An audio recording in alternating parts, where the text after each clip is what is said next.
cannot kiss an idea. Cannot touch it or hold it. Remember the 5th of November. Ideas do not bleed. They do not feel pain. They do not laugh. My turn. And it is not an idea that I miss. It is a man. The man that made me remember the 5th of November. No more tricks. A man that I will never forget. No more lies. Only truth.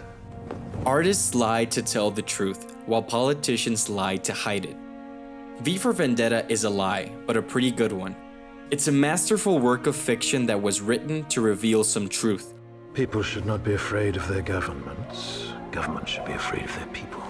It may not be an easy or pleasant truth, but truth nevertheless. A film like this isn't easily categorized, but don't get the idea that it's an action flick, and it definitely isn't a superhero movie. V for Vendetta is an idea. A disruptive, relentless idea.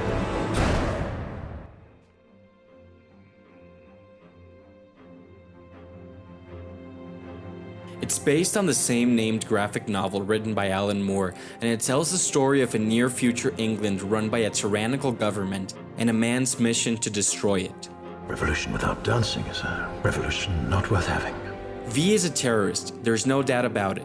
He achieves his goals by murdering, deceiving, and blowing things up. But he's not terrorizing the people.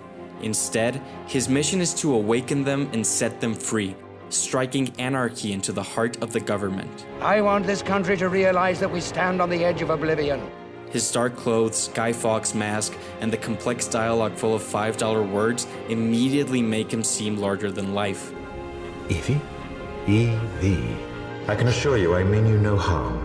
We're introduced to Evie, played by Natalie Portman, early in the film, while a lurking V saves her from the Fingermen, the government's secret police in London's deserted under-curfew streets. As V embarks upon his journey of governmental annihilation, he takes Evie under his wing. Tell me, do you know what day it is, Evie? November the 4th. Not anymore. The central theme is freedom and its relationship with anarchy. V believes that all governmental authority is untrustworthy because it restricts human liberation, and his actions reflect his commitment to the revolution. Fairness, justice, and freedom are more than words. They are perspectives. But V for Vendetta asks an interesting question. What is true freedom? We can suggest that it's, simply put, a matter of doing whatever you want. However, we can go a step further and suggest that true freedom also requires releasing oneself from ignorance and weakness. This takes hard work, but as people need to free themselves from the prisons of governments, they must also free themselves from the prisons of their own minds. This is why V spends his time reading, constantly learning.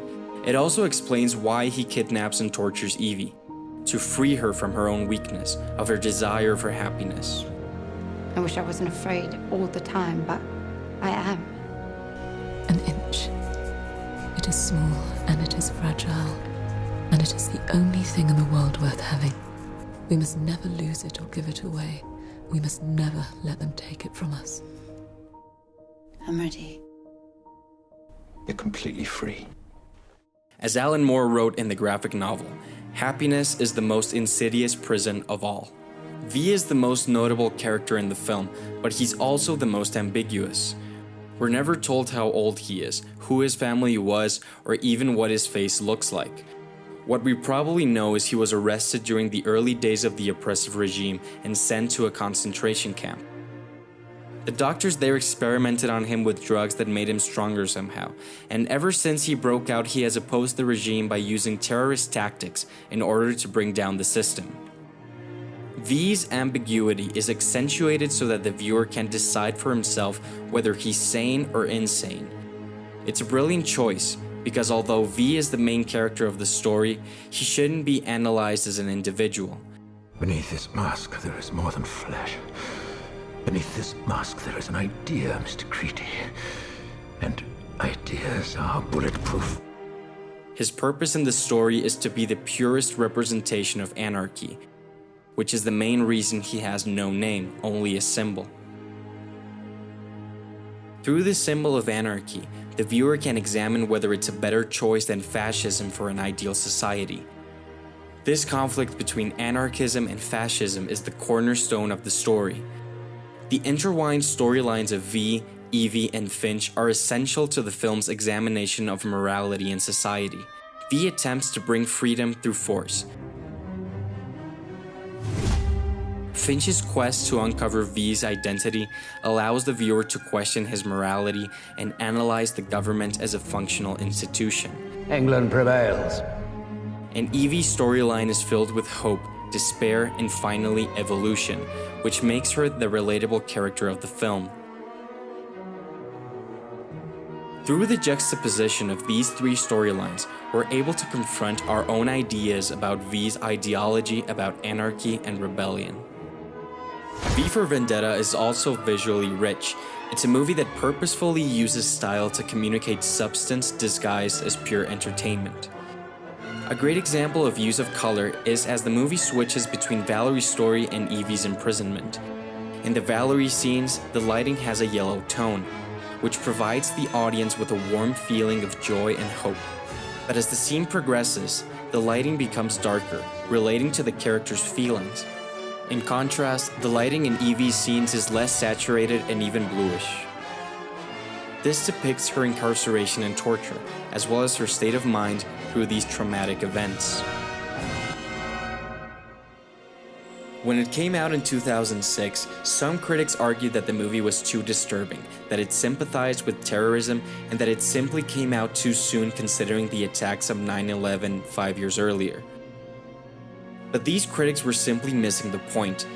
This is a fictional story based on a fictional world with some social commentary. And for some, that may mean that it's an uncomfortable film, and it's definitely one that will affect people differently depending on what you bring in with you. Call it a rebellious movie if you will, but it's definitely not cynical. V's ideology is that he believes in the strength of the people and in their right to overcome the corruptness of the government.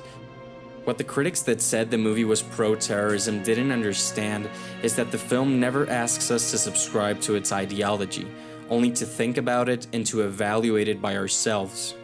V for Vendetta isn't a call to arms against our rulers, but a clear warning about how an organization can gain too much power through fear.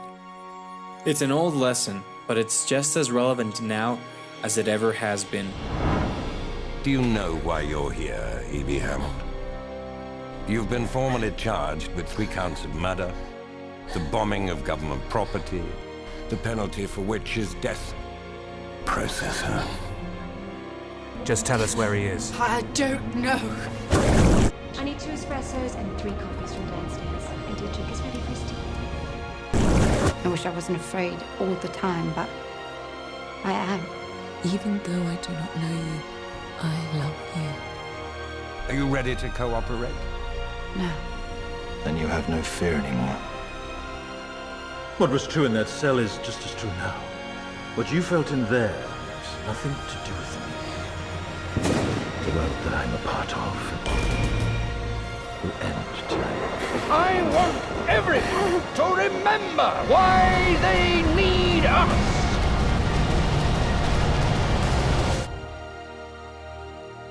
And tomorrow a different world will begin. Different people will shape. And this choice belongs to them.